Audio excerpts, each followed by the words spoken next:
Hello everyone, welcome back to my channel. This is Pramila Yadav.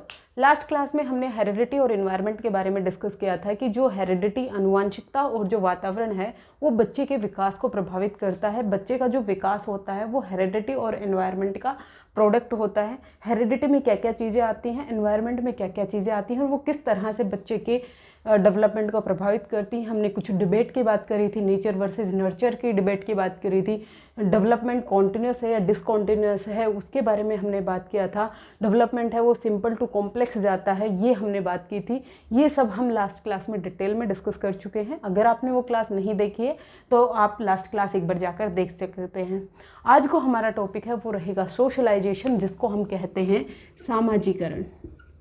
आज हम सामाजिकरण के बारे में पढ़ेंगे। सबसे पहले हमें पता होना चाहिए ये सोशलाइजेशन है ये होता क्या है और ये बच्चे के लिए ज़रूरी क्या है। देखिए, जो सोशलाइजेशन है, सामाजिकरण है, इसका मतलब ये है कि जो हमारी सोसाइटी है, जो हमारा समाज है, इसके कुछ नियम कानून कायदे, कुछ रीति रिवाज, कुछ कस्टम्स, कुछ वैल्यूज़ होती हैं जो एक आदमी को एक्वायर करनी होती हैं उस सोसाइटी में एडजस्ट करने के लिए। अगर वो उन रीति रिवाजों को, उन मूल्यों को, उन कस्टम्स को, उन वैल्यूज़ को वो नहीं मानता है तो उसे उस सोसाइटी में एडजस्ट होने में, समायोजन होने में उसे दिक्कतें आती हैं। तो उस सोसाइटी में एडजस्ट होने के लिए हमें जो भी हमारी सोसाइटी ने नियम कानून कायदे बनाए हैं हमें वो सीखने होते हैं और उनको हमें पालन करना होता है। यही सोशलाइजेशन होती है, यही सामाजिकरण की प्रक्रिया होती है। जो बच्चे का सोशलाइजेशन है वो बाय बर्थ शुरू हो जाता है। जब बच्चा जन्म लेता है तभी से बच्चे का सोशलाइजेशन है वो शुरू हो जाता है। मेन पॉइंट है, आपको याद रखना है। आपसे पूछा जा सकता है कि बच्चे का जो सोशलाइजेशन है, सामाजिकरण है, वो कब शुरू होता है। बाय बर्थ बच्चे का सोशलाइजेशन है वो शुरू हो जाता है। देखिए, जो ह्यूमन है वो एक सोशल एनिमल है, एक सामाजिक प्राणी है। उसे समाज में लोगों की ज़रूरत पड़ती है। कोई भी एक आदमी है वो सिर्फ एकांत में सर्वाइव नहीं कर सकता है, उसे अपने आसपास के लोगों के साथ इंटरेक्शन करना पड़ता है। सोशलाइजेशन कब होगा? जब वो अपने आसपास के लोगों के साथ इंटरेक्ट करेगा, बातचीत करेगा, उनके साथ वो घुलने मिलने की कोशिश करता है। तो वहाँ पर बच्चे को क्या करने की ज़रूरत पड़ती है? इंटरेक्शन करने की ज़रूरत पड़ती है। यहाँ पर जो सोशलाइजेशन है वो अपने परिवार के लोगों के साथ बच्चे का होता है। उसके बाद जब बच्चा स्कूल जाता है वहाँ पर टीचर होते हैं, वहाँ उसके दोस्त बनते हैं, आपके आस पड़ोस होते हैं। सोशलाइजेशन है वो प्रक्रिया हर जगह चलती है। आपसे कोई पूछ ले सोशलाइजेशन कहाँ होता है, सोशलाइजेशन एवरीवेयर होता है, हर जगह होता है। चाहे वो घर पे हो, चाहे वो स्कूल पे हो, चाहे वो हॉस्पिटल में हो, चाहे वो जिम में हो, चाहे वो रेलवे स्टेशन हो, चाहे वो पुलिस स्टेशन हो, चाहे वो लाइब्रेरी हो, हर जगह बच्चे का सोशलाइजेशन होता है। जहाँ पर भी इंटरेक्शन होती है, जहाँ पर भी अंतःक्रिया होती है, जहाँ पर भी बातचीत होती है, हर जगह बच्चे का सोशलाइजेशन होता है, हर जगह बच्चे का सामाजिकरण होता है। तो ये आपको याद रखना है, बच्चे का सामाजिकरण है वो हर जगह होता है। और सामाजिकरण की ज़रूरत क्यों पड़ती है? सोसाइटी में एडजस्ट करने के लिए, बच्चे को सोसाइटी में समायोजन करने के लिए सोशलाइजेशन, सामाजिकरण की होना बहुत ज़्यादा ज़रूरी है। सामाजिकरण के जो पीछे कारण हैं वो बहुत सारे कारक होते हैं, वो सब हम डिटेल में डिस्कस करेंगे। सोशलाइजेशन है, सामाजिकरण है, उसकी एजेंसीज होती हैं कि बच्चे में जो सोशलाइजेशन है वो किन किन कारणों से होता है। सबसे पहले जो बच्चे का सोशलाइजेशन है वो फैमिली से होता है, परिवार से होता है। जब बच्चा जन्म लेता है तो सबसे पहले वो अपने इमीडिएट पेरेंट्स के इंटरेक्शन में आता है। जब बच्चा जन्म लेता है तो वो मोस्टली अपनी माँ के पास रहता है। बच्चा जब जन्म लेता है तो उसे सोशलाइजेशन वहाँ पर उसका जीरो होता है। वो धीरे धीरे जैसे ग्रो करता है तो वो धीरे धीरे, आपने देखा होगा, बच्चा पहचानने लगता है, अपनी माँ को पहचानने लगता है। जब वो अपनी माँ को पहचानता है, माँ उसे बोलती है तो वो उसको वापस जवाब देने की कोशिश करता है, उसको देखकर स्माइल करता है, उसको देखकर खुश होता है। यहाँ से बच्चे का सोशलाइजेशन है, सामाजिकरण है वो शुरू हो जाता है। एक इंपॉर्टेंट बात और है, सामाजिकरण में बच्चे का सांवेगिक डेवलपमेंट भी इंक्लूडेड होता है, बच्चे का इमोशनल डेवलपमेंट भी इंक्लूडेड होता है। यहाँ पर बच्चे का जो इमोशनल डेवलपमेंट है वो भी सामाजिकरण में होता है। किस तरह से होता है? देखिए, जब लोग आपस में मिलते जुलते हैं, जब बच्चे का सामाजिकरण होता है, तो वो एक दूसरे के जो इमोशंस हैं, एक दूसरे के जो संवेग हैं, उनको समझते हैं। अपने जो सुख दुख हैं लोग एक दूसरे के साथ बांटते हैं, तो उनको इमोशनल सपोर्ट मिलती है। तो जहाँ पर भी बच्चे का सोशलाइजेशन होगा, सामाजिकरण होगा, वहाँ पर बच्चे का इमोशनल डेवलपमेंट भी होता है। आपने देखा होगा अपने आसपास के कुछ लोग ऐसे होते हैं जो बहुत ज़्यादा लोगों से घुलते मिलते नहीं हैं, वो एकांत में रहते हैं, तो उनमें एंजाइटी और डिप्रेशन की शिकार वो जल्दी हो जाते हैं, क्योंकि वो लोगों से बातचीत नहीं करते, वो अपनी जो फीलिंग्स हैं, जो अपनी इमोशंस हैं, वो दूसरों के साथ शेयर नहीं करते, इसलिए वो एंजाइटी और डिप्रेशन का शिकार हो जाते हैं। लेकिन कुछ लोग ऐसे होते हैं जो अपनी बात दूसरों के सामने रखते हैं, अपनी जो फीलिंग्स हैं, अपनी जो इमोशंस हैं, दूसरों के साथ एक्सप्रेस कर पाते हैं। जब वो अपनी फीलिंग्स, इमोशंस दूसरों के साथ एक्सप्रेस करेंगे, तो वहाँ पर एंजाइटी और डिप्रेशन के जो चांसेस हैं वो बहुत कम हो जाते हैं। इसीलिए जो सोशलाइजेशन है, वहाँ पर इमोशनल डेवलपमेंट, सामाजिक विकास भी शामिल होता है। यहाँ पर सोशलाइजेशन की प्रक्रिया जब भी होगी तो बच्चे को इमोशनल सपोर्ट भी मिलता है। तो हम एजेंसी की बात कर रहे थे। सबसे पहले बच्चे का जो सोशलाइजेशन है वो कहाँ होता है? फैमिली में होता है, उसके परिवार में होता है।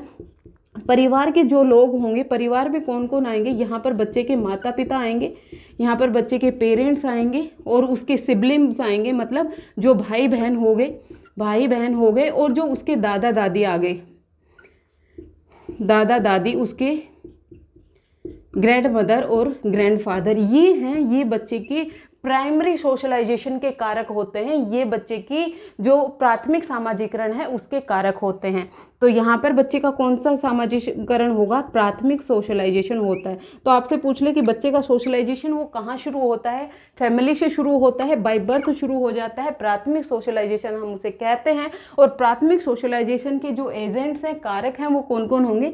माता पिता होंगे, भाई बहन होंगे और दादा दादी होंगे। फिर उसके बाद जब बच्चा बड़ा होता है, ये जो स्टेज होती है ये इन्फेंसी की स्टेज होती है। इन्फेंसी की स्टेज का मतलब जब बच्चा 0 से 2 वर्ष की उम्र में होता है। जब बच्चा 2 वर्ष तक होता है तो वो मोस्टली अपने पेरेंट्स, अपने घर में ही रहता है, घर से बाहर वो नहीं जाता है।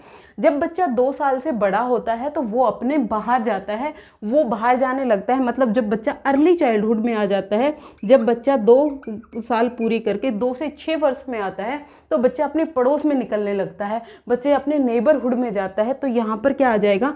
पड़ोस आ गया।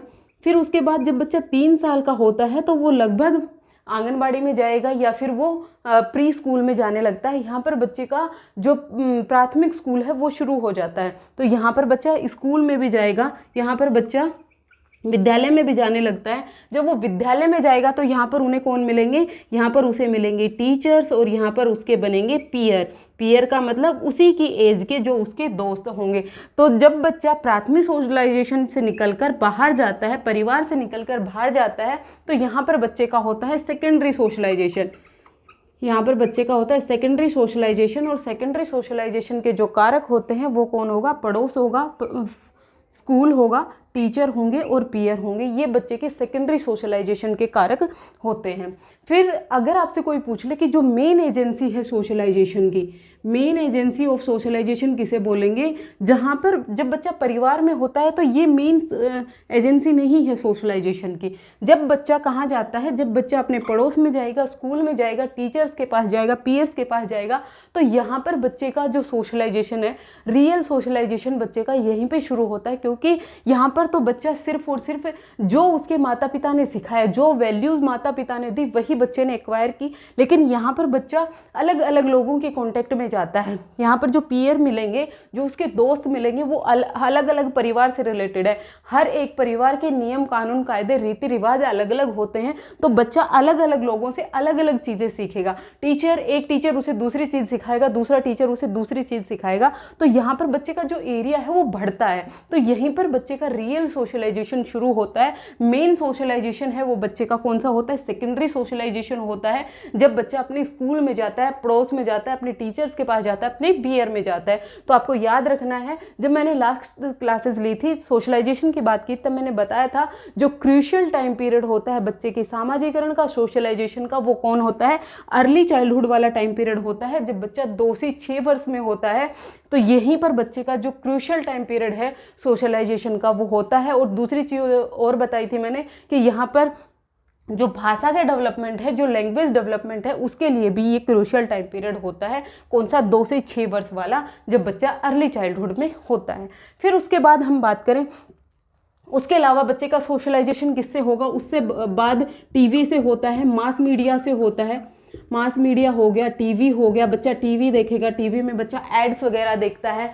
तो मास मीडिया में बच्चा अगर अखबार भी पढ़ रहा है, न्यूज़पेपर पढ़ रहा है, तो वहाँ से भी बच्चे का सोशलाइजेशन हो रहा है, बच्चे का सामाजिकरण भी हो रहा है। अगर बच्चा जिम में जा रहा है तो वहाँ पर भी बच्चे का सोशलाइजेशन हो रहा है। अगर बच्चा प्लेग्राउंड में जा रहा है तो वहाँ पर भी बच्चे का सोशलाइजेशन हो रहा है। प्लेग्राउंड है, ये भी बहुत इंपॉर्टेंट चीज़ है बच्चे के सोशलाइजेशन के, बच्चे के लिए, सामाजिकरण के लिए। यहाँ पर बच्चा अपने दोस्तों के साथ खेलता है। यहाँ पर बच्चे के जो पेरेंट्स हैं उससे दूर होकर वो अपनी फ्रेंड्स में जा रहा है, अपने पीयर में जा रहा है। वहाँ पर वो एक दूसरे की एम्पैथी और सिंपैथी है, वो खेलते हैं। अगर बच्चा खेलता खेलता गिर गया तो दूसरा बच्चा उसे उठाएगा, उसे संभालेगा, उसकी केयर करेगा। तो यहाँ पर क्या हो रहा है? ये सब चीज़ें हो रही हैं, बच्चे का सोशल डेवलपमेंट भी हो रहा है और बच्चे का इमोशनल डेवलपमेंट भी हो रहा है। तो प्लेग्राउंड है, यहाँ पर बच्चे का जो सोशलाइजेशन है वो बहुत बेहतर तरीके से करवा सकते हैं। इसीलिए कहा जाता है कि जब बच्चे अर्ली चाइल्डहुड में होते हैं तो उन्हें इंडोर गेम की बजाय आउटडोर गेम्स के लिए भेजना चाहिए, ताकि वो अपने पीयर्स के साथ खेले, अपने दोस्तों के साथ खेले और वहाँ पर बच्चे का सोशलाइजेशन हो पाए। जब हम एजेंसी ऑफ सोशलाइजेशन पढ़ रहे होते हैं तो हम एक चीज़ और देखते हैं कि जो एजेंसी है वो 2 तरह की होती है। एक तो एक्टिव एजेंसी होती है, एक्टिव एजेंसी, और दूसरी होती है पैसिव एजेंसी। ये क्वेश्चन एक बार पूछा भी गया है कि पैसिव एजेंसी और एक्टिव एजेंसी में डिफरेंस क्या क्या होता है। देखिए, एक्टिव एजेंसी कौन सी होती है? जहाँ पर डायरेक्ट इंटरेक्शन होती है, जहाँ पर डायरेक्ट बातचीत होती है। जैसे वो अपने दोस्तों के साथ डायरेक्ट बातचीत कर रहा है, अपने टीचर्स के साथ डायरेक्ट बातचीत हो रही है, माता पिता के साथ डायरेक्ट बातचीत हो रही है। तो ये सब क्या है? एक्टिव सोशलाइजेशन के एजेंसी होती हैं। और पैसिव की हम बात करें, जहाँ पर डायरेक्ट बातचीत नहीं हो रही लेकिन वहाँ पर बच्चे का सामाजिकरण हो रहा है। जैसे मैं बात करूँ पब्लिक लाइब्रेरी की, वहाँ पर जो बच्चे हैं वो पढ़ने जाते हैं लेकिन वो आपस में वहाँ पर बातचीत, डायरेक्ट बातचीत नहीं होती, लेकिन उनको ये पता है कि अगर वो चेयर निकालेंगे तो उनको धीरे से चेयर निकालें ताकि दूसरा डिस्टर्ब ना हो। तो यहाँ पर क्या हुआ? बच्चे का सोशलाइजेशन हुआ। वहाँ पर भी जो लाइब्रेरी के नियम कानून कायदे हैं वो बच्चा सीख रहा है, लेकिन वो इनडायरेक्टली सीख रहा है। यहाँ पर डायरेक्टली उसे कुछ भी चीज़ नहीं सिखाई जा रही है। तो इनडायरेक्टली जब बच्चा कुछ भी चीज़ें सीखता है तो वो जो एजेंसी होती हैं वो कौन सी एजेंसी होती हैं? पैसिव एजेंसी होती हैं। जैसे आप हॉस्पिटल चले जाएं, हॉस्पिटल में आपको पता है कि आपको धीरे से बात करनी है, आपको ओटी में नहीं जाना है। तो ये बहुत सारी जो नियम कानून कायदे होते हैं एक स्पेसिफिक जगह के, जहाँ पर आपकी डायरेक्ट बातचीत तो नहीं हो रही है लेकिन सामाजिकरण वहाँ पर भी हो रहा है, सोशलाइजेशन है वो वहाँ पर भी हो रहा है। तो एक्टिव का मतलब क्या है? जहाँ पर डायरेक्ट आपकी बातचीत होगी, डायरेक्ट इंटरेक्शन होगा, तो वो आपकी एक्टिव एजेंसी होती है। जहाँ पर डायरेक्ट बातचीत नहीं होगी वो आपकी पैसिव एजेंसी होती हैं, वो आपकी सक्रिय और निष्क्रिय, शायद हिंदी में यही कहते हैं, एजेंसी होती है सोशलाइजेशन की। होपफुली आपको सोशलाइजेशन के बेसिक कॉन्सेप्ट समझ में आया होगा। सोशलाइजेशन क्या है? हमारे समाज में, जिस भी समाज में हम रहते हैं, जिस भी सोसाइटी में हम रहते हैं, जिस भी कल्चर में हम रहते हैं, उसके कुछ नियम कानून कायदे, रीति रिवाज, कस्टम्स, वैल्यूज़ होती हैं, मूल्य होते हैं जिनको हमें सीखना होता है उस सोसाइटी में एडजस्ट करने के लिए, समायोजन करने के लिए। और वो सोशलाइजेशन हमें कौन सिखाता है? सोशलाइजेशन है वो पीढ़ी दर पीढ़ी चलता आ रहा है। सोशलाइजेशन कहीं भी रिटर्न फॉर्म में नहीं है कि हमें बच्चे को ये सिखाना है। ये सब अनरिटन फॉर्म में होते हैं। अनरिटन फॉर्म में जो भी वैल्यूज़ होती हैं, जो हम बच्चे को पीढ़ी दर पीढ़ी ट्रांसफ़र करते हैं, जो वैल्यूज़ हम में हैं वो वैल्यूज़ हम अपने बच्चों को सिखाएंगे, हमारे बच्चे अपने बच्चों को सिखाएंगे। इस तरह से पीढ़ी दर पीढ़ी जो रीति रिवाज, जो मूल्य, जो वैल्यूज़ हैं वो ट्रांसफ़र हो रही हैं, यही सोशलाइजेशन होता है। सोशलाइजेशन कहीं भी रिटर्न फॉर्म में नहीं होता है। फिर उसके बाद हम बात करें, जो सोशलाइजेशन है ये बहुत ज़्यादा ज़रूरी है किसी भी बच्चे की जो इमोशनल हेल्थ है, इमोशनल डेवलपमेंट है उसके लिए। अगर सोशलाइजेशन नहीं होगा तो बच्चे का इमोशनल डेवलपमेंट भी नहीं होगा, बच्चे का सांवेगिक विकास भी नहीं होगा। बच्चे का जो सांवेगिक विकास है वो करने के लिए, बच्चे का सामाजिकरण करने के लिए कुछ एजेंट होते हैं जिनको मैंने प्राइमरी और सेकेंडरी में पढ़ाया, और इन सबको हम टर्सरी में लिख सकते हैं। जो टीवी हो गया, मास मीडिया हो गया, ये सब टर्सरी एजेंट्स होते हैं। तो प्राइमरी सोशलाइजेशन कहाँ होगा, फैमिली में होगा।